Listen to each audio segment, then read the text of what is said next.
Chapter 6. Spick-and-Span. "Be still," said Jack. Jack and Annie stood frozen as an elephant stepped out of the shadows. It waded into the pond and dipped its trunk into the water. "Oh, wow," said Annie. Jack breathed a sigh of relief. An elephant wasn't going to chase them and eat them. Still, the elephant was huge. "Let's sneak away," said Jack. "But I want to watch," said Annie. "Fine," said Jack. He was tired of Annie getting sidetracked. "I'm going to solve the riddle by myself. I'll meet you back at the treehouse." He turned to go. A spray of water rained down on him. It came from behind. He shouted with surprise and looked back. The elephant's trunk was pointed straight at Annie. "Cool," she cried. "He's giving me a shower." The elephant sprayed her again. Then again. The mud slowly rolled off her face, her braids, her t-shirt, her shorts, her legs, and her sneakers. "I guess the elephant doesn't like dirty kids," said Annie, laughing. Her eyes were squeezed shut. Finally, she was clean and soaking wet. "Now it's your turn," she said to Jack. Jack stepped forward and shut his eyes tight. A blast of water hit him. It did feel like a shower, a strong shower.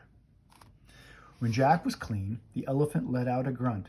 Then he started to splash himself with water. "Thanks," said Annie. "Yeah, thanks," said Jack. "I'm spick and span now," said Annie. "When the sun dries me off, I'll be like new." "Good," said Jack. "Now we can get serious." He picked up his heavy pack. "We have to figure out the answer to the riddle so we can leave this place before we run into real trouble." He looked around nervously. Where are the lions? He wondered. A small bird flitted near his head. "Hi," Annie said to the bird. Jack turned back at her. "According to the riddle, we're looking for something gold and sweet." "What do you want?" Annie asked the bird. The bird twittered and flew around Jack and Annie. Its feathers were dull gray, but it had a bright, happy manner. "Annie, listen to me, not the bird," said Jack. The bird kept fluttering around them. "She's trying to tell us something," said Annie. Jack let out a long sigh. "You're driving me crazy today," he said.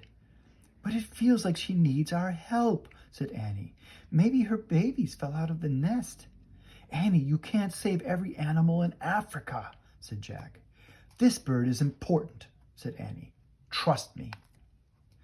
The bird darted toward the trees. It landed on a branch and cocked its head at them. "She says, 'Follow,'" said Annie. The bird headed into the forest. Annie started after it. "Don't go in there," said Jack. "You might run into—" There was no need to finish. The bird and Annie disappeared into the trees. "A snake or a lion," Jack said to himself. "Come on," Annie called. Jack moaned.